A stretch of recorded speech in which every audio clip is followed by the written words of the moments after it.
अस्सलाम वालेकुम जी, this is वकार। आज आपको डिजिटल प्लेटफॉर्म में खुशामदीद। सब्सक्राइब करें, लाइक करें, शेयर करें, शुक्रिया। General Syed Asim Munir, field marshal, army chief of Pakistan, is an great man, is impressive man.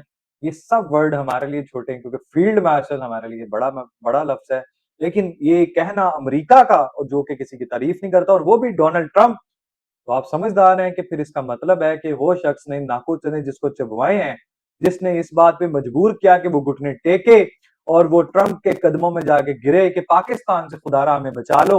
उस भारत के बारे में ये बताते हुए डोनाल्ड ट्रंप ने कहा कि वो आए थे मेरे पास और तो मैंने कहा कि अगर आपने ये मामला खत्म करना है तो फिर मैं आपके साथ ट्रेड करूंगा, अदरवाइज नहीं करूंगा। लेकिन क्या मुतासिर कुन शख्सियत है जनरल सैयद आसिम मुनीर, और क्या वो इम्प्रेसिव मैन है, ग्रेट मैन है, ये कहना है डोनाल्ड ट्रंप का। लेकिन यहाँ पे दो चीजें हैं जो कैटेगोरिकली इन्होंने कह दिया। क्या वो जो यूथियों के भगवान, इमरान लूज के भगवान जो हैं, वो नियाजी महात्मा साहब, वो तो डोनाल्ड ट्रंप आएगी, अलबक आएगी और वो जनाब फोन आएगा और वो थर थर थर कांपेंगे लोग। नियाजी महात्मा की रिहाई हो जाएगी, 22 जून को हो जाएगी, 4 जुलाई को हो जाएगी, 6:30 पे हो जाएगी। हाँ भाई, कहाँ गई वो रिहाई, कहाँ गया वो 190 मिलियन पाउंड, कहाँ गई वो आपकी फॉरेन फंडिंग केस? वो तो आपके ऊपर सैकड़ों केसेस हैं और आप जो है मुजरिम है, और वो आप भी है भी आदि मुजरिम। लेकिन डोनाल्ड ट्रंप ने आपके बारे में कुछ नहीं कहा, यूथियो। ना आपके भगवान के बारे में कहा है और ना ही उसने इस बारे में कभी आपके बारे में बात करने की कोशिश की है।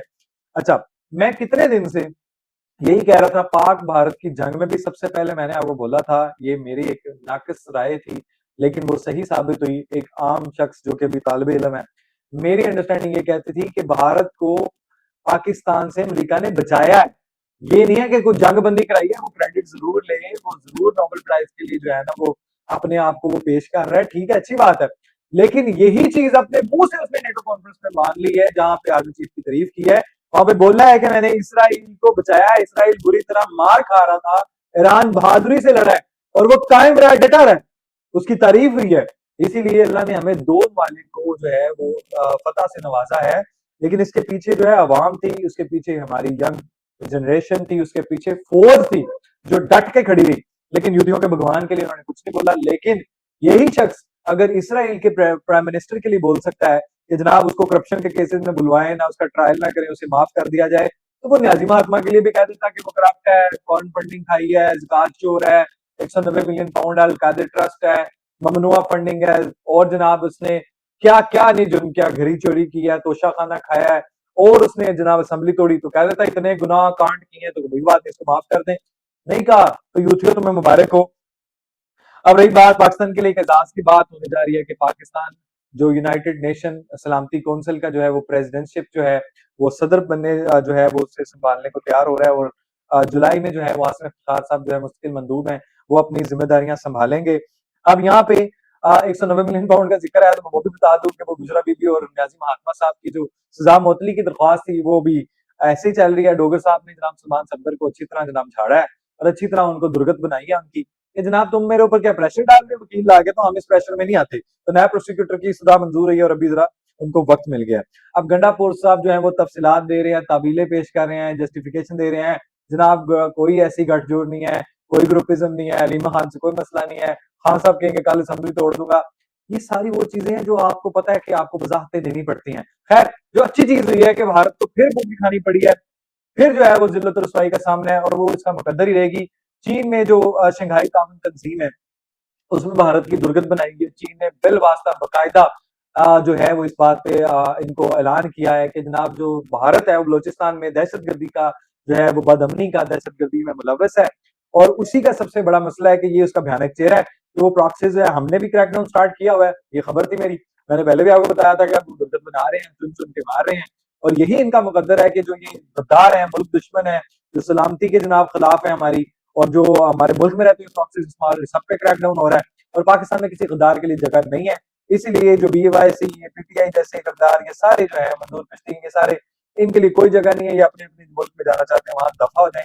इस मुल्क की जो गंदगी, जो गलाजत इन्होंने फैलाई है, वो अपनी साफ करवाए निकले। इसलिए भारत ने जनाब वो जो इनके वजीर दिफा है वो राजनाथ, उन्होंने मुश्तरका लामिया के दस्तखत भी नहीं किए जनाब, उसके ऊपर दस्तखत भी इनकारी हैं, ये मीडिया ने दावा किया है। अब ईरान, चीन समेत जिसे चाहे ये तेल बेचे, हमने कोई कब्जा थोड़ी किया हुआ है अपनी मैशत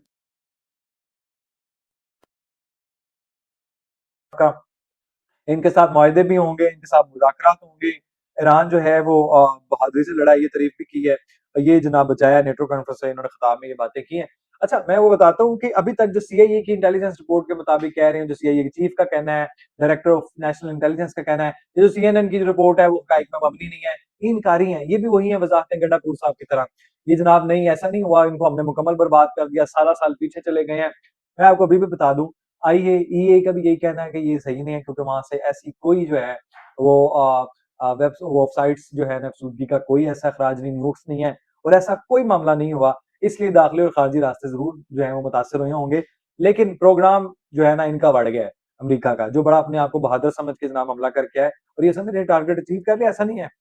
दुनिया को दिखाना तो होता है, आपको पता है कि जी हमने ये कर दिया, वो कर दिया, हम तो दुनिया की सुपर पावर हैं। ईरान ने फिर ऐलान कर दिया। अब ईरान ने साथ में उनको मुतनब्बे भी कर दिया है, सुप्रीम लीडर ने भी, कि ईरानी कौम जो है वो पूरी बहादुरी कौम है, पूरी फौज के साथ खड़ी रही है, 9 करोड़ अवाम ने साथ दिया है, इसराइल को नाके चने चबवाए हैं, अमेरिका ने बचाया उसको।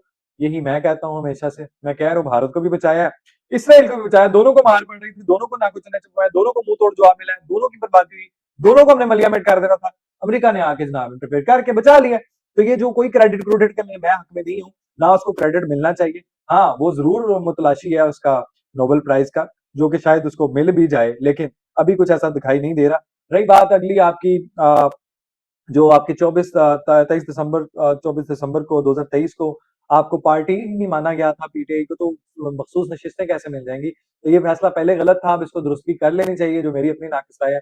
94 के मुताबिक, आर्टिकल कॉन्स्टिट्यूशन के मुताबिक जनाब अब एग्जिस्ट पार्टी एग्जिस्ट ही नहीं करती, निशान ही नहीं एलोकेट हुआ, कोई अलायंस हुआ ही नहीं है, साइन ही नहीं हुआ और वो एग्जिस्ट नहीं करती, पार्टी के इलेक्शन ही नहीं हुए, तो जनाब आप कैसे करेंगे उसको पार्टी?